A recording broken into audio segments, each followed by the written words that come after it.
it won't scale. When all of this metric, എല്ലാ മെട്രിക്കും ഒന്നിച്ച് മുമ്പോട്ട് കൊണ്ടുപോകുമ്പോഴാണ് അത് പുട്ട് ഫോർവേഡ് ചെയ്യുന്നത്. അപ്പം എല്ലാ പോയിന്റിലും നിങ്ങൾ ചോദിക്കേണ്ടത്, ഈ പോയിന്റിൽ എൻ്റെ കമ്പനി ജയിക്കുന്നുണ്ടോ? യെസ്. ടീം മെമ്പേഴ്സ് ജയിക്കുന്നുണ്ടോ? യെസ്. കസ്റ്റമേഴ്സ് ജയിക്കുന്നുണ്ടോ? Are they getting a better product? Am I trying to make it better? Right. പല ടൈപ്പ് ഓഫ് ബിസിനസ് ചെയ്തിട്ടുണ്ട്, പക്ഷേ ഏറ്റവും പ്രശ്നങ്ങളുണ്ടായ ബിസിനസ് ഒരു തട്ടുകടയെന്നാണ്. ഇപ്പം സ്കെയിൽ നോക്കിയിട്ടല്ല പ്രശ്നങ്ങൾ ഉണ്ടാകുന്നതാണ്. നമുക്കറിയാം നമ്മൾ മാർക്കറ്റേഴ്സാണ് അല്ലേ? മാർക്കറ്റേഴ്സ് അല്ലേ? ഇനിയിപ്പോൾ നമ്മളെല്ലാ ആൾക്കാരും മാർക്കറ്റേഴ്സ് ആകാൻ പോവാണ്. ഇപ്പോൾ ദിൽഷാദ് സാർ ഉപ്പരെ ഇൻട്രൊഡ്യൂസ് ചെയ്യുമ്പോൾ പറഞ്ഞൊരു ബുദ്ധിജീവി പോലത്തെ എന്ന രീതിയിലൊക്കെ പറഞ്ഞല്ലോ ഉപ്പര് കാണുമ്പോൾ. പക്ഷേ ഞാൻ ഒരു കാര്യം ചോദിക്കട്ടെ, ഒരു ക്രിയേറ്റീവ് ഫീൽഡിലേക്ക് വരുന്ന സമയത്ത് ആസ് ഒരു ബിസിനസ് മാൻ എന്ന രീതിയിൽ എനിക്ക് തോന്നട്ടെ, എൻ്റെ പേഴ്സണലി തോന്നിയൊരു സാധനമാണ്, ഒരു ബിസിനസ് മാന് ഒരിക്കലും ഒരു ക്രിയേറ്റീവ് ഏജൻസി കൊണ്ട് നടക്കാൻ കഴിയില്ല എന്നാണ് ഞാൻ വിചാരിക്കുന്നത്, ഒരു ബിസിനസ് മൈൻഡിൽ ചിന്തിക്കുന്ന ആൾ. കാരണം ക്രിയേറ്റിവിറ്റിയിലുള്ള ആളുകൾ ഓരോരുത്തരും ഓരോ മൈൻഡായിരിക്കും. ചിലപ്പോൾ ചാടിക്കാൻ വേണ്ടി വരും, ടൈമിങ്ങിൻ്റെത്, ചില ഓരോ പാഷനേറ്റൊക്കെ വേറെ ആയിരിക്കും, വേറെ രീതിയിലൊക്കെ ഓരോ എൻഗേജ്ഡ് ആയിരുന്നു. അപ്പോൾ ഇങ്ങനത്തെ ഒരു ടീമിനെ ഹാൻഡിൽ ചെയ്യാന്ന് പറഞ്ഞാൽ വെരി ഡിഫിക്കൽട്ട് അല്ലേ? ഐ തിങ്ക് നിങ്ങൾക്ക് ഏകദേശം നിങ്ങളൊരു ഏജൻസിയിൽ 250+ മെമ്പേഴ്സ് ഉണ്ട് തോന്നുന്നു. ഇപ്പോൾ കേരളത്തിൽ 100ൻ്റെ മേലെ മെമ്പേഴ്സുള്ള ഏജൻസീസ് കുറവാണ്. അപ്പോൾ അത്രയും ഒരു ടീമിനെ എങ്ങനെയാണ് നിങ്ങൾ ഹാൻഡിൽ ചെയ്യുന്നത്? അപ്പോൾ ആ ടീമിനെ ഹാൻഡിൽ ചെയ്യാൻ വേണ്ടിയിട്ട് നിങ്ങൾ എന്തൊക്കെ സ്ട്രാറ്റജീസാണ് ഉപയോഗിക്കുന്നത്? അതൊന്ന് പറയാൻ കഴിയും? അതായത് it says 4 type of revolutions ഉണ്ടായിട്ടുണ്ട് വേൾഡിൽ. ഓക്കെ, ആദ്യം ഉണ്ടായതെന്ന് വെച്ചാൽ ഇൻഡസ്ട്രിയൽ റെവല്യൂഷൻ. അന്ന് നമ്മളെ ഉപ്പമാരും നമ്മളെ ഗ്രാൻഡ് ഫാദേഴ്സൊക്കെ ഇവരൊക്കെ വർക്ക് ചെയ്തത് വേജസിന് വേണ്ടിയിട്ടാണ്, പട്ടിപ്പണി എന്നൊക്കെ പറയുന്നില്ല, അതുപോലെയാണ്. റൈറ്റ്. പിന്നെ വന്നു ഇൻഫോർമേഷണൽ റെവല്യൂഷൻസ് വന്നു. ഇൻഫോർമേഷണൽ റെവല്യൂഷൻസ് വെച്ചാൽ നമ്മളെ ഫാദേഴ്സ് ബ്രദേഴ്സൊക്കെ they were all proud of saying I work in Infosys, I work എന്താ പറയുക ദുബായിൽ, I work in Dubai, I work in US, ഇങ്ങനെയുള്ള രീതിയിൽ. അത് കഴിഞ്ഞിട്ട് right now there is a revolution which is going on, that is called social revolution എന്ന് പറയും. Right. Social റെവല്യൂഷനിൽ വരുന്ന മാറ്റങ്ങൾ, അതായത് ജെൻസികൾ നമ്മളെ പോലത്തെ ആൾക്കാരുള്ള റെവല്യൂഷനാണ് സോഷ്യൽ റെവല്യൂഷൻ. സോഷ്യൽ റെവല്യൂഷനിൽ മാറ്റങ്ങൾ വരുന്നത് എന്താ വെച്ച് കഴിഞ്ഞാൽ, people quit corporates and started joining startups. അവർക്ക് നെയിംസും കാര്യങ്ങളൊന്നും വലിയ വാലിഡ് അല്ല. റൈറ്റ്. ഞാൻ ദുബായിൽ വർക്ക് ചെയ്യണം അല്ലെങ്കിൽ US വർക്ക് ചെയ്യണം എന്നുള്ളതിലുപരി they started coming back to എന്താ പറയുക, they want to work in something അവരെ ചാലഞ്ച് ചെയ്യുന്ന, അവരെ പൊട്ടൻഷ്യൽ സീക്ക് ചെയ്യുന്ന, അവർക്ക് ഗ്രോ ചെയ്യാൻ പറ്റുന്ന ഒരു ഓപ്പർച്യൂണിറ്റി ഉള്ള കൾച്ചറിൻ്റെ ഉള്ളിൽ, അവരെ വാല്യൂ ചെയ്യുന്ന കൾച്ചറിൻ്റെ ഉള്ളിൽ വർക്ക് ചെയ്യണം എന്നാണ് ഇവിടെ ഇരിക്കുന്ന പല ആൾക്കാർക്കുള്ള ആഗ്രഹമായിരിക്കും. അപ്പം അങ്ങനെയുള്ള റെവല്യൂഷനിൽ നമ്മൾ വർക്ക് ചെയ്യുമ്പോഴേക്ക് നമ്മളെ നെക്സ്റ്റ് വർക്ക് ഫോഴ്സ് ആയിട്ട് വരുന്ന എല്ലാവരും ജെൻസീസ് എന്ന് പറയുന്ന ആൾക്കാരാണ്. അപ്പം ഇവരെ ഒരിക്കലും ഒരു കേജിൻ്റെ ഉള്ളിലിട്ടിട്ട് you do whatever you want within this time frame, you do whatever you want within this is how you should do എന്ന് പറഞ്ഞിട്ട് ഒരിക്കലും ചെയ്യാൻ പാടില്ല. അപ്പം ഒരുപാട് ആൾക്കാർ പറയുന്ന ഒരു സംഭവമാണ് Gen Zs are very lazy. I would say very wrong. അവർ ഭയങ്കര ഡ്രീം ഓറിയൻറ്റഡ് ആയിട്ടുള്ള ആൾക്കാരാണ്, അവർ ഭയങ്കര സീക്ക് ചെയ്യുന്ന ആൾക്കാരാണ്. അപ്പം ഞാൻ ഇപ്പം എൻ്റെ കമ്പനിയിലാണെങ്കിൽ ഓരോ ആൾക്കും ഓരോ ലീഡർഷിപ്പ് സ്റ്റൈൽ ഉണ്ടാവും. ഇപ്പം I am a very people oriented person. So ഞാൻ എപ്പോഴും പറയും എൻ്റെ ലീഡേഴ്സൊക്കെ they should be in office. ഞാൻ ഡയറക്റ്റ് ലീഡ് ചെയ്യുന്ന ആൾക്കാർ, ഡിപ്പാർട്ട്മെൻറ്റ് ഹെഡ്സ് ആവട്ടെ, ലീഡേഴ്സ് ആവട്ടെ, CCUT ആവട്ടെ, അവരെപ്പോഴും ഓഫീസിലുണ്ടാവും. ഇനി നിങ്ങൾക്ക് നിങ്ങളുടെ ടീമിനെ വർക്ക് ഫ്രം ഹോം ആയിട്ട് മാനേജ് ചെയ്യാൻ പറ്റുമെങ്കിൽ യു ഡു ഇറ്റ്, എനിക്ക് പ്രശ്നമൊന്നുമില്ല. And we will have a lot of metrics. Right. അപ്പം ഇപ്പോൾ ഏജൻസിയിലൊക്കെ വർക്ക് ചെയ്യുമ്പോഴേക്ക് നമുക്ക് ചേൺ ഉണ്ടാവാം. ചേൺ എന്ന് വെച്ച് കഴിഞ്ഞാൽ ക്ലയൻറ്റ് ലീവ് ചെയ്ത് പോകുന്നത്, which is common. Right. You cannot make every client happy. നമുക്ക് റവന്യൂ മെട്രിക്സ് ഉണ്ടാവാം, ടീം റിട്ടൻഷൻ മെട്രിക്സ് ഉണ്ടാവും, ഇങ്ങനെ ഒരുപാട് മെട്രിക്സ് ഉണ്ടാവും. As long as you are hitting this metric, you do whatever you want. When ഒരു metric എവിടെയെങ്കിലൊക്കെ slightly താഴെ പോവുകയാണെങ്കിൽ then you should do whatever I want. അപ്പം അവരെ ആവശ്യമാണ് now it is their responsibility and accountability to make sure that they are hitting the metric so that they can do their job the way they want. Right. So always നമ്മൾ എന്താ പറയുക, we should always be ഇതൊരു എന്താ പറയുക, നമ്മൾ ഈ കമ്പനീനെ കൊണ്ടുപോകുന്നതിന് പകരം you should be driving a vision forward. And when that company is winning, you should make sure that everybody in that company is winning. Right. നമ്മളെപ്പോഴും പറയും ഇറ്റ്സ് എ വിൻ ഫിലോസഫി എന്നൊക്കെ പറയും. Company should win, clients should win, and the customer, team members should win. അപ്പം ഇത് മൂന്നും നടക്കുമ്പോൾ മാത്രമാണ് company will go forward, right? ഇവിടെ ക്ലയൻസിന് അടിപൊളിയായിട്ട് സെർവ് ചെയ്യാൻ പറ്റുന്നുണ്ട്, ടീം മെമ്പേഴ്സ് ഭയങ്കര ഹാപ്പിയാണ്, കമ്പനീൻ്റെ ഫൗണ്ടർ സാലറി ഒന്നും എടുക്കുന്നില്ല, he is not happy, it will not grow, right? It is also essential part. You should take salary, you should own that, right? Let's say team members are now winning, clients are happy, company is happy, it will not scale. Let's say clients are not getting a better product, company is winning, team members are winning, it won't scale. When all of this metric, എല്ലാ മെട്രിക്കും ഒന്നിച്ച് മുമ്പോട്ട് കൊണ്ടുപോകുമ്പോഴാണ് അത് put forward ചെയ്യുന്നത്. അപ്പം എല്ലാ പോയിന്റിലും നിങ്ങൾ ചോദിക്കേണ്ടത്, ഈ പോയിന്റിൽ എൻ്റെ കമ്പനി ജയിക്കുന്നുണ്ടോ? യെസ്. ടീം മെമ്പേഴ്സ് ജയിക്കുന്നുണ്ടോ? യെസ്. customers ജയിക്കുന്നുണ്ടോ? Are they getting a better product? am I trying to make it better, right? You will make mistakes. Am I trying to make it better? Yes. Then you are doing a better job. So it is understanding your people, their weakness and their strength. What do they need? How do they work? ഇതൊക്കെ മനസ്സിലാക്കിയിട്ട് മാത്രമേ നമുക്കങ്ങനെ പിന്നെ drive ചെയ്യാൻ പറ്റും. It's always ഇപ്പം നമുക്കങ്ങനെ ഒരു പ്രത്യേക പോളിസീസ് ഒന്നുമില്ല. There are people who come from a very different time line and things like that. As long as I told, as long as things are working, I am happy. There are people who takes work from home. There are people who takes who comes to the office. There are people who work in the night. As long as things are done, അത് ഞാൻ എങ്ങനെയാണ് measure ചെയ്യാന്ന് വെച്ചാൽ I have metrics. What is your department churn rate? What is your revenue per quarter? What is your client winning rate?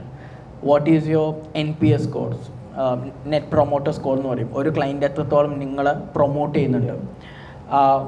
എത്ര നമുക്ക് we have issue trackers എന്ന് പറഞ്ഞിട്ടുണ്ട്. ഒരു ഡിപ്പാർട്ട്മെൻറ്റിന് എത്ര ഇഷ്യൂസ് എസ്കലേറ്റ് ചെയ്യുന്നുണ്ട്.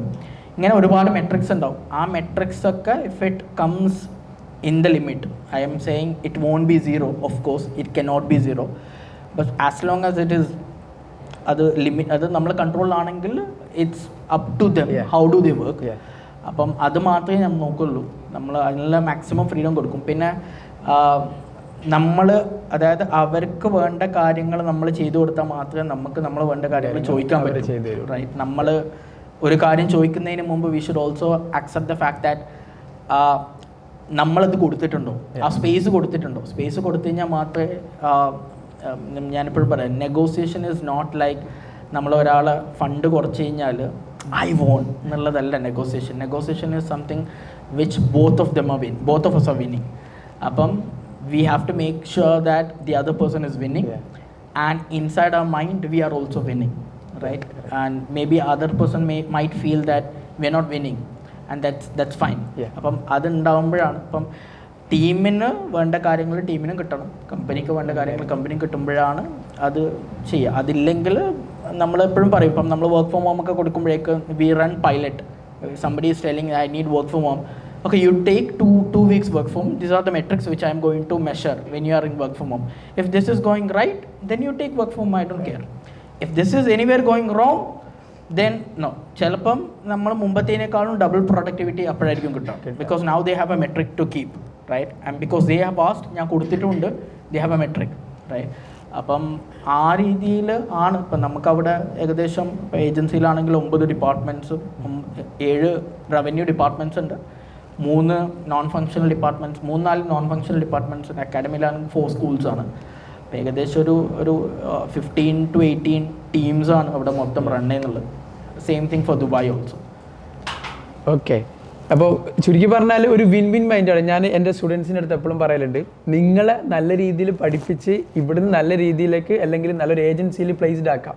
നിങ്ങളെ നല്ല രീതിയിൽ പ്ലേസ്ഡ് ആക്കിയാൽ എന്ത് ചെയ്യുള്ളൂ, നിങ്ങൾ വേറെ ആളെ സജസ്റ്റ് ചെയ്യുള്ളൂ. സോ എന്നാൽ മാത്രമേ എന്തെങ്കിലും ഇവിടെ റവന്യൂ ആവുള്ളൂ, ഇവൻ എനിക്ക് വരെ സാലറി കിട്ടുള്ളൂ. സോ നിങ്ങളെ നല്ല രീതിയിൽ പ്ലേസ്ഡ് ആക്കൽ എന്ന് പറഞ്ഞാൽ നിങ്ങളത് ഉത്തരവാദിത്തമാണ്, ഞങ്ങളത് ഉത്തരവാദിത്തമാണ്. So win win mind. Okay, everything. ഇപ്പോൾ ദിൽഷാദ് സാർ പറഞ്ഞല്ലോ, നമ്മളെ ഇവിടത്തേക്ക് ഒരു സ്റ്റാഫിന് വേണ്ടി നമ്മൾ അവരെ കോൺടാക്ട് ചെയ്തു. ഈവൻ കോമ്പറ്റീറ്റർ ആണെങ്കിൽ പോലും ആ ഒരു കാലഘട്ടത്താണ് എന്താ പറയുക, ദ ഏജ് ഓഫ് കൊളാബറേഷൻ എന്നൊക്കെയാണ് ഞാൻ ഈ ഒരു ഇന്നോവേഷൻ, കൊളാബറേറ്റ് ചെയ്ത് വർക്ക് ചെയ്യുക. ഇപ്പോൾ ഈവൻ ഇൻസ്റ്റഗ്രാം പോലും സജസ്റ്റ് ചെയ്യുന്ന സാധനമാണ് ഈ ഒരു സാധനം, അങ്ങോട്ടും ഇങ്ങോട്ടും കൊളാബറേറ്റ് ചെയ്ത് വർക്ക് ചെയ്യുക എന്നുള്ളത്.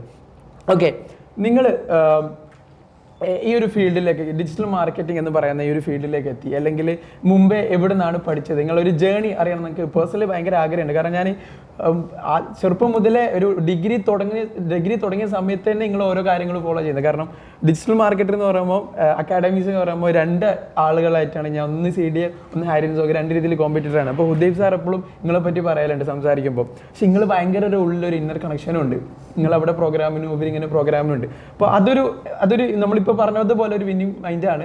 അതുപോലെ തന്നെ ഇപ്പം നിങ്ങളെ പറ്റി ഇങ്ങനെ 2 രീതിയിൽ കാണുന്ന സമയത്ത് നിങ്ങളെ പറ്റി ക്യൂരിയസ് ആയിട്ട് കുറേ കാര്യങ്ങൾ അറിയണമെന്നുണ്ട്. ഇപ്പം നിങ്ങളെ പറ്റിയിട്ട് പല ആളുകളും സംസാരിച്ച സമയത്ത് ഭയങ്കര സിമ്പിളാണ്, ഏത് കാര്യങ്ങളും കൂളായിട്ട് ഡീൽ ചെയ്യാൻ. അപ്പോൾ നിങ്ങളെ എങ്ങനെയാണ് ഈ ഒരു ഫീൽഡിലേക്ക് എത്തിയത്? അപ്പോൾ നിങ്ങളെ ഒരു ജേണി, എന്ത് പഠിച്ചു, അത് കഴിഞ്ഞിട്ട് എന്താണ് ചെയ്തത്, ഈ ഒരു ജേണിയിലേക്ക് വന്ന ഒരു ജേണി ഒന്ന് പറഞ്ഞേക്കുള്ളൂ.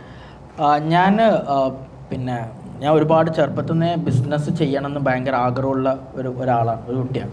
അപ്പം ഞാൻ ഒരുപാട് ബിസിനസ് ചെയ്തിട്ടുണ്ട്. അപ്പം എപ്പോഴും പറയുന്നതാണ്, ഏകദേശം ഒരു 15 ഡിഫറെൻറ്റ് ടൈപ്സ് ഓഫ് ബിസിനസ് ചെയ്തിട്ട് പൊട്ടിയിട്ടുണ്ട്. പിന്നെ എനിക്കൊന്നു മലപ്പുറത്തും ആ ഒരു സംഭവം, നമ്മളെ നാട്ടിലൊക്കെ ഈ ദുബായ് പോകണം എന്നുള്ള പ്രഷർ ഭയങ്കര കൂടുതലുണ്ടല്ലോ. അപ്പം ഇങ്ങനെ ഒന്നും നടക്കാത്ത സമയത്ത് അവസാനം ഞാൻ ചെയ്തൊരു ബിസിനസ് എന്ന് പറഞ്ഞാൽ ഇത്താത്താസ് എന്ന് പറയുന്ന ഒരു തട്ടുകടയാണ്. റൈറ്റ്, ചായക്ക് കൊടുക്കുന്ന നന്നായിട്ട് പോകുന്നതായിരുന്നു. നമ്മൾ ഈ ഗ്രോത്ത് കാരണം ചിലപ്പോൾ നമ്മൾ ഫെയിലാവുന്ന സംഭവമില്ല. അപ്പോൾ ഞങ്ങൾക്ക് ആഗ്രഹം വന്നു ഇതൊരു ഹോട്ടലാക്കിയാലോ എന്ന് വെച്ചിട്ട് ഹോട്ടലും ആക്കി. അത് അടപെടൽ, ഇപ്പം അന്ന് ക്രെഡിറ്റ് കാർഡൊക്കെ നല്ല കടങ്ങളും കാര്യങ്ങളൊക്കെ വന്നു. പല ടൈപ്പ് ഓഫ് ബിസിനസ് ചെയ്തിട്ടുണ്ട്. പക്ഷേ ഏറ്റവും പ്രശ്നങ്ങളുണ്ടായ ബിസിനസ് ഒരു തട്ടുകടയിൽ നിന്നാണ്. ഇപ്പം സ്കെയിൽ നോക്കിയിട്ടല്ല പ്രശ്നങ്ങൾ ഉണ്ടാകുന്നതാണ്. എന്നിട്ട് വീട്ടിൽ നിന്നൊക്കെ നല്ല പ്രഷർ വന്ന സമയത്താണ് ഞാൻ ഉമ്മനോട് പറഞ്ഞു എനിക്ക് കാലിക്കട്ട് ഒരു ജോബ് കിട്ടി, ഞാൻ പോവാണെന്ന് പറഞ്ഞു. എന്നിട്ട് വീടിൻ്റെ തന്നെ ഒരു 10 കിലോമീറ്റർ അപ്പുറം ഉദുമ എന്ന് പറയുന്ന ഒരു സ്ഥലമുണ്ട്. അവിടെ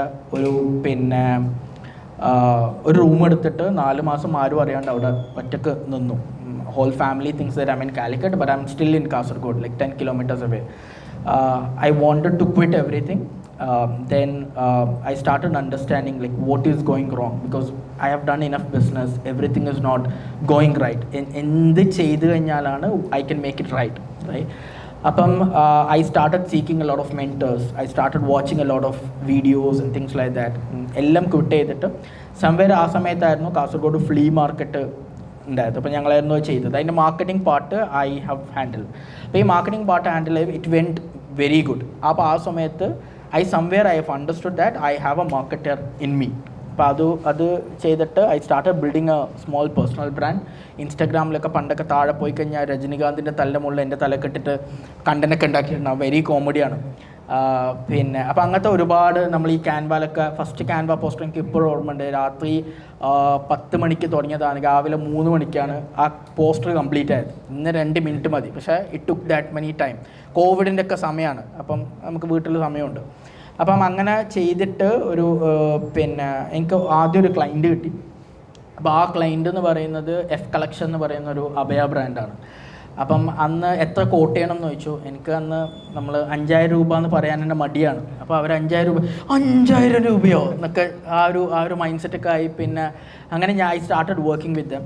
അപ്പം F കളക്ഷനിൽ എനിക്ക് ഓർമ്മയുണ്ട്, ഇവർ നല്ല ഗ്രോത്ത് ഉണ്ടായി. 6 മന്തിൽ ഒരു 10,000 ഫോളോവേഴ്സായി. എൻക്വയറീസ് ഒക്കെ വരാൻ തുടങ്ങി. അപ്പം ഒരു ദിവസം അതിൻ്റെ ഫൗണ്ടർ, വെരി ഗുഡ് ഫ്രണ്ട്, എന്നോട് പറഞ്ഞു ഹാരിസ് ഷോപ്പിൽ ആളില്ലടാ എന്ന് പറഞ്ഞു. എന്താ ചെയ്യാൻ പറ്റും? അപ്പം ഞാൻ പറഞ്ഞു ഷോപ്പിൽ ആൾ വരുന്നില്ലല്ലോ. അപ്പോൾ ഷോപ്പിൽ വരുന്ന പോലെ നമ്മളിങ്ങനെ കാണിച്ചു കഴിഞ്ഞാലല്ലേ ആൾക്കാർ ചിലപ്പം, അതായത് മാർക്കറ്റിങ്ങിലൊരു ചൊല്ലുണ്ട്, where there is crowd there is crowd എന്നുള്ളത്. ഒരു എക്സാമ്പിൾ പറയുകയാണെങ്കിൽ നിങ്ങൾ ബസ്സിലൂടെ ട്രാവൽ ചെയ്യണം, പുറത്തൊരു ആക്സിഡൻറ്റ്, ഒരു 2 ആൾക്കാർ മാത്രമേ ഉള്ളൂ, ആരും കൂടില്ല. പക്ഷെ ഒരു 10 ആൾക്കാരുള്ള കൂടുന്നെങ്കിൽ അതിൽ വീണ്ടും ഒരു 20 ആൾക്കാർ കൂടില്ല. ഞാൻ നിങ്ങൾക്ക് റിലേറ്റബിൾ ആവുന്നൊരു എക്സാമ്പിൾ പറയാം. നിങ്ങളെ ഫ്രണ്ടിൻ്റെ ബർത്ത്ഡേ, ഓക്കെ, നിങ്ങൾ വിചാരിച്ചു ബർത്ത്ഡേ അല്ലേ, ഞാൻ സ്റ്റോറി ഒന്നും ഇടണ്ട എന്ന് വിചാരിച്ചു. പിന്നെ ഇവന് കുറച്ച് കഴിയുമ്പോൾ ഇവനെ സ്റ്റോറി ഇട്ട ആൾക്ക് ഇവൻ റീഷെയർ ചെയ്യാൻ തുടങ്ങി. റൈറ്റ്, നിങ്ങളിങ്ങനെ കാണാൻ 1, 2, 3, അയ്യോ എല്ലാവരും ഇട്ടിരുന്നല്ലോ ഞാനിടണ്ടേ. ഈ ഫോം അടിക്കാറില്ല നമുക്ക്, fear of missing out, form അടിക്കാറില്ല, എന്നിട്ട് നമ്മൾ ഇടാറില്ല. അപ്പം എവിടെയാണോ യെസ് ആ ഫോം നമുക്ക് അടിക്കും, എവിടെയാണോ ക്രൗഡ് അവിടെയാണ് ക്രൗഡ്. അപ്പം അതിൽ നിന്ന് പഠിക്കാൻ പറ്റുന്ന എന്താ വെച്ചാൽ ഇൻസ്റ്റാഗ്രാമിലൊക്കെ നിങ്ങൾക്ക് ഒരു ആദ്യത്തെ 10 കമൻസ് നിങ്ങളെ ഫ്രണ്ട്സ് ഇട്ട് കഴിഞ്ഞാൽ അവിടെ ഇനിയൊരു 20 കമൻസ് വരും. ആൾക്കാർ അവിടെ കമൻസ് ഉണ്ടല്ലോ, ഒന്നും ഇല്ലാത്ത സ്ഥലത്ത് ഒന്നും വരില്ല. So you always have to try to create some kind of engagement whenever you have done something, right, first 1 hour, so that people see that engagement and they join that crowd, right. അപ്പം അതുപോലെ ഞാൻ എന്ത് ചെയ്തു എന്ന് വെച്ച് കഴിഞ്ഞാൽ ഞാൻ പറഞ്ഞു അവിടെ ഈ സ്റ്റിച്ച് ചെയ്യുന്ന ഭയ്യന്മാരൊക്കെ ഉണ്ടായിരുന്നു. ഓക്കെ, അവരോടൊക്കെ ഒരു ബുർക്കല്ലേ അഭയല്ലേ, അപ്പോൾ പ്രശ്നമില്ലല്ലോ, എല്ലാവരും ബുർക്ക അടിപ്പിച്ച് തിരിഞ്ഞു നിൽക്കാൻ പറഞ്ഞു. എന്നിട്ട് നല്ല കുറച്ച് വീഡിയോ ഒക്കെ ഇട്ട് സ്റ്റോറിയൊക്കെ ഇട്ട് ഒരു മാസത്തേക്ക് അവിടെ ആള് വരുന്ന പോലുള്ള കണ്ടന്റ് അന്നേക്ക് എടുത്തു. ഓക്കെ, നാല് ഹിന്ദിക്കാർ വരുന്ന ബുർക്കട്ടിട്ട് ഇങ്ങനെ ഇരിക്കുന്നു, പോകുന്നു, അത് കഴിഞ്ഞിട്ട് വേറെ ബുർക്കട്ടിട്ട് 3 ആൾക്കാർ വരുന്നു, ഇവർ തന്നെയാണ്. ഓക്കെ, അപ്പം somewhere I started enjoying this process of marketing. Because മാർക്കറ്റിങ്ങിൻ്റെ ഏറ്റവും രസം എന്താണെന്ന് വെച്ച് കഴിഞ്ഞാൽ ഇറ്റ് ഈസ് നെവർ. ഇപ്പം academy I started building in 3 years, right? Academy, we have a playbook and it's almost done, we know what to do, but agency we still figuring out, right? That's how the agency works. അപ്പോൾ ഒരുപാട് challenges ഉണ്ടാവും, ഒരുപാട് പുതിയ കാര്യങ്ങളുണ്ടാവും, പുതിയ campaigns, there's a lot of things to do. അപ്പം life ഒരിക്കലും ബോറടിക്കൂല, life ഒരിക്കലും enjoy ചെയ്യാനും പറ്റൂല നിങ്ങൾ ഏതുപോലെ ഏജൻസി ഓണർ ആണെങ്കിൽ എല്ലാം നിങ്ങൾ ചെയ്യുകയാണെങ്കിൽ.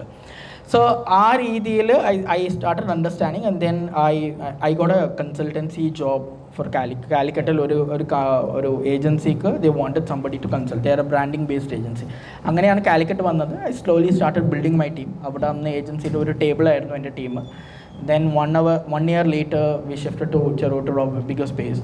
Then 1 year later, somewhere I had this in my mind. ഇപ്പം ഏജൻസി കൾച്ചറൊക്കെ ഏറ്റവും കൂടുതൽ നോർത്തിലൊക്കെ പോയി കഴിഞ്ഞാൽ ലെഫ്റ്റ് ആൻഡ് റൈറ്റ് ഏജൻസിയാണ്. You will hear A lot of bigger names, WPP, FCB Kinet, Shabang, Ogilvy, ഇങ്ങനെയുള്ള ഒരുപാട് പിന്നെ നെയിംസ് യു വിൽ ഹിയർ. പക്ഷേ കേരളത്തിൽ നിന്നാണെങ്കിൽ you will not hear that kind of a bigger names.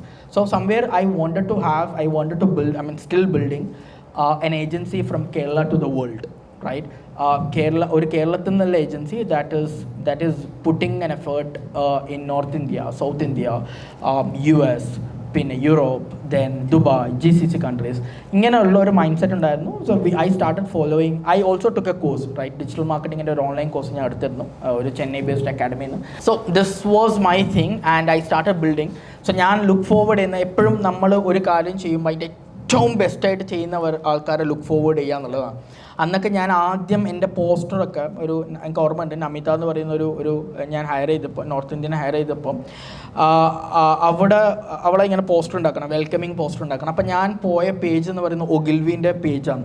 ഒഗിൽവി ന്യൂയോർക്കിൻ്റെ പേജിൽ നിന്നാണ് റെഫറൻസ് എടുക്കുന്നത്, റൈറ്റ്? അപ്പം that says what I was dreaming of Ogilvy when I was just 3 years, three people company, right? Apam annu I came to this particular agency called Shabang, which is a 1,500 member agency and 200 CR is their revenue.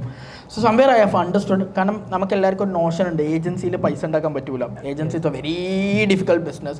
I mean normally people do agency either to start another company അല്ലെങ്കിൽ just to stay small, right? They don't want to grow that agency because they are stuck, right? Clients problem അത് ഇതൊക്കെ ആയിട്ട്. അപ്പം I met the founder of Shabang, I met the founder of FCB Kinet through LinkedIn അവർക്ക് mail അയച്ചു. I went to Mumbai, I met them, I started ഞാൻ ആ office കാര്യങ്ങളൊക്കെ കണ്ടു. Then it kind of gave me a confidence that yes, somewhere it's possible to create a larger agency in agency culture you can become something which is bigger, because Shabang is doing 200 crore in revenue. Shabang is maintaining around 1,500 to 800 people, so why can't we, right? അപ്പോൾ എന്തുകൊണ്ട് നമുക്കും ചെയ്തുകൂടാന്നുള്ള ഒരു ക്യൂരിയോസിറ്റിയാണ് ഇപ്പോഴും ഉള്ളത്. and that's the same thing which we are trying right now also. So that's why we want to be a large agency. We want to travel US, Europe, GCC, North India and all of these places, and everything which we are doing is towards that goal. Right now നമ്മൾ ഒരു വർഷമായി ദുബായിൽ തുടങ്ങിയിട്ട്. It's going amazingly beautiful. We've understood that to scale an agency you need to have a margin game. ആ കാര്യങ്ങളൊക്കെ maybe we'll discuss. അപ്പം ഇതൊക്കെയാണ് in a nutshell. Right now we have, as I told, around 250 people agency academy ആയിട്ടുള്ള ദുബായിലും നാട്ടിലുമായിട്ട്. ദുബായിൽ ഏകദേശം 12 to 13 member ഉണ്ട്. 4+ schools ഉണ്ട്. എല്ലാം കൂടിയിട്ട് ഒരു 15+ കോഴ്സസ് നമ്മൾ റൺ ചെയ്യുന്നുണ്ട്. ഏജൻസിയിലാണെങ്കിൽ 7ഓളം സർവീസസ് നമ്മൾ കൊടുക്കുന്നുണ്ട്. അതിൽ തന്നെ പിന്നെ ഏകദേശം 113 to 120 മെമ്പർ ടീമുണ്ട്. So things are going great. Great. അപ്പോൾ നിങ്ങളിപ്പോൾ ഇൻഷാ അല്ലാ ഇപ്പോൾ തന്നെ ഒരു ഉപ്പാവാൻ പോവാണ് അല്ലേ? ഓക്കെ, ഇൻഷാ അല്ലാ എന്തായാലും ആവട്ടെ, നല്ലൊരു ഹൈറൈറ്റ് തന്നെ നടക്കട്ടെ. അപ്പോൾ നിങ്ങളെ മോനെ ഒരു ഫണ്ണായിട്ട് ചോദിക്കുകയാണ് കേട്ടോ, നിങ്ങളെ മോനെ ഇനിയിപ്പോൾ ഒരു ഡിജിറ്റൽ മാർക്കറ്റർ ആവാനാണ് ആഗ്രഹം, അല്ലെങ്കിൽ നിങ്ങളെ മോനക്ക് എങ്ങനത്തെ രീതിയിലൊരു എഡ്യൂക്കേഷനാണ് നിങ്ങൾ പ്രൊവൈഡ് ചെയ്യാൻ ഉദ്ദേശിക്കുന്നത്? നിങ്ങൾക്ക് അറിയാം കേരളത്തിലെ ഒരു എഡ്യൂക്കേഷൻ സിസ്റ്റത്തിൻ്റെ പ്രശ്നങ്ങൾ അറിയാം, എങ്ങനത്തെ രീതിയിലാണ് എഡ്യൂക്കേഷൻ അറിയാം, സ്കിൽ ഓറിയൻറ്റഡ് ആണോ വേണ്ടത്, നിങ്ങൾക്ക് ഈ ഒരു ഇത്രയും കാലത്തെ ഒരു ജീവിതത്തിൽ നിങ്ങൾക്ക് എന്തൊക്കെ അറിയാമല്ലോ. അപ്പോൾ നിങ്ങൾ എങ്ങനത്തെ രീതിയിലാണ് അതിനെ കാണുന്നത്? വളരെ എക്സൈറ്റഡ് ആയിരിക്കുമല്ലോ, അപ്പോൾ എങ്ങനെ പഠിപ്പിക്കണം, അല്ലെങ്കിൽ ഒരു കൂളാണോ? അപ്പോൾ എങ്ങനത്തെ രീതിയിലാണ് നിങ്ങൾ എന്താക്കണം എന്ന് നിങ്ങൾക്ക് ആഗ്രഹം ഉണ്ടാവില്ല? എനിക്ക് പേഴ്സണലി അറിയാനുള്ളൊരു കാര്യമാണ്. ഓക്കെ, മോനോ മോളോ പിന്നെ ഓക്കെ, ഞാൻ എന്തായാലും എൻ്റെ ബ്രദറിൻ്റെ മകന് പിന്നെ +2 കഴിഞ്ഞു. സോ അവനോട് ഞാൻ ഇപ്പം റൈറ്റ് നോ അവന് പൂനെയിൽ സിംബിയോസിസിൽ BBA പഠിക്കുകയാണ്. ഇപ്പോൾ പഠിക്കുന്നതിന് മുമ്പ് I asked him to stay back, right, ഒരു 1 year ഗ്യാപ്പ് എടുത്തിട്ട് നമ്മുടെ അവിടെ തന്നെ ഏതെങ്കിലുമൊക്കെ ഒരു സ്കിൽ ബേസ്ഡ് ആയിട്ടുള്ള എഡ്യൂക്കേഷൻസ് എടുത്തിട്ട് ദെൻ പിന്നെ കോളേജ് പോയി കഴിഞ്ഞാൽ എപ്പോഴും എന്താണെന്ന് വെച്ച് കഴിഞ്ഞാൽ ആ കോളേജിൽ നിൽക്കുന്ന വെറുതെ ഇരിക്കുന്ന സമയമൊന്നും എന്തെങ്കിലുമൊക്കെ ആയിട്ട് യൂട്ടിലൈസ് ചെയ്യാം എന്നുള്ള ഒരു തോട്ട് പ്രോസസ്സ് കൊടുത്തു. എന്നിട്ട് ഇന്ന് അവിടെ പോകുമ്പോഴേക്ക് അവൻ്റെ കോഴ്സ് ഫീസ് ആണെങ്കിലും അത് അവൻ തന്നെ ചെയ്യുന്നുണ്ട്, 1-2 ഫ്രീലാൻസിങ് ക്ലയൻസ് ആയിട്ട്. പിന്നെ ഏറ്റവും ഒരു അടിപൊളിയായിട്ടുള്ളൊരു സംഭവം പറഞ്ഞത് എന്താണെന്ന് വെച്ച് കഴിഞ്ഞാൽ, പിന്നെ ഈ എല്ലാ യൂണിവേഴ്സിറ്റീസിലും എനിക്ക് തോന്നുന്നു ഇപ്പം BBA BBM ഒക്കെ എടുക്കുമ്പോൾ ഡിജിറ്റൽ മാർക്കറ്റിംഗ് ഒക്കെ ഇൻക്ലൂഡഡ് ആണെന്ന് തോന്നുന്നു. അവിടെയൊക്കെ ഉള്ള പ്രശ്നം വെച്ചാൽ ഈ ടീച്ചേഴ്സിന് ഇത് പഠിപ്പിക്കാൻ പറ്റുന്നില്ല. അപ്പം ഇവൻ ആൻസർ ചെയ്യുന്ന കണ്ടിട്ട് 1-2 സെഷൻസ് അവനെ കൊണ്ട് എടുപ്പിച്ചു എന്നൊക്കെ പറയുന്നുണ്ട്. അപ്പം എപ്പോഴും അവരെ ഒരു സെൽഫ് ലേണർ ആക്കിയിട്ട് മാറ്റുക എന്നുള്ളതായിരിക്കും. എന്ത് പഠിക്കണം എന്നുണ്ടെങ്കിലും അതിന് എവിടെ പോകണം, എന്ത് ചെയ്യണം, അത് നോക്കിയിട്ട് അതിന് ക്യൂരിയോസിറ്റി ബിൽഡ് ചെയ്തിട്ട് അത് പഠിച്ചെടുക്കുക എന്നുള്ള മൈൻഡ് സെറ്റ് ഷിഫ്റ്റ് കൊണ്ടുവരാമെന്നുള്ളതായിരിക്കും ഞാൻ ചെയ്യുന്ന ഏറ്റവും ഇമ്പോർട്ടൻ്റ് ആയിട്ടുള്ള കാര്യം. ഇന്നത് പഠിക്കണം എന്നുള്ളതല്ല, ഇന്നത് പഠിക്കണം എന്നുള്ളത് അവരുടെ ആഗ്രഹമാണ്. പക്ഷെ എന്ത് പഠിക്കുന്നുണ്ടെങ്കിലും അതൊരു ഇൻസ്റ്റിറ്റ്യൂഷണൽ പിന്നെ ഇതിലൂടെ മാത്രം പോയി ചെയ്യുന്നതിന് പകരം let's say I want to learn this, ആരടുത്തുനിന്ന് പഠിക്കാം, അതിനുള്ള എന്ത് കാര്യം വേണം, reverse engineer and things like that, അങ്ങനെ ചെയ്തിട്ട് എന്ത് ചെയ്യണം എന്നുള്ളത് നോക്കിയിട്ട് പഠിക്കുക എന്നുള്ളതിലേക്ക് മൈൻഡ് സെറ്റ് മാറ്റാന്നുള്ളതാണ്. ഓക്കെ, ഇപ്പോൾ അങ്ങനെയാണ് പഠിക്കാൻ നമുക്ക് ഒരുപാട് ഓപ്ഷൻസ് ഉണ്ട്. ChatGPT ഉണ്ട്, ഗൂഗിൾ ഉണ്ട്, യൂട്യൂബ് ഉണ്ട്. ഇപ്പോൾ ഈവൻ ഞാൻ ഒരു എന്താ പറയുക, ഒരു എൻസൈക്ലോപീഡിയ പോലെ, ഒരു യൂണിവേഴ്സിറ്റി പോലെയൊക്കെ ChatGPT കാണുന്നത്. നമുക്ക് എന്ത് കാര്യം ഉണ്ടെങ്കിലും നമ്മളതിലെ ചോദിക്കാം, യൂട്യൂബിലാണെങ്കിലൊക്കെ. ഇപ്പോൾ ഞാൻ ഗൂഗിൾ ഷെയ്ഖ് എന്ന് വിളിക്കാം. ഇപ്പോൾ ഒരു ഷെയ്ഖ് പോലെ തന്നെ എന്ത് കാര്യങ്ങൾ ചോദിച്ചാലും നമ്മൾ പറഞ്ഞിരുന്നു. അപ്പോൾ ഇത്രയും ഒരു ഇന്നത്തെ കാലത്തിൽ ഒരു എന്താ പറയുക, സെൽഫ് സ്റ്റഡീസ് അത്രത്തോളം ഇമ്പോർട്ടൻ്റ് ഉണ്ട്. അപ്പോൾ അങ്ങനത്തെ രീതിയിലൊരു എഡ്യൂക്കേഷൻ ആണെങ്കിൽ മാഷാഅല്ലാഹ് ഗ്രേറ്റ്.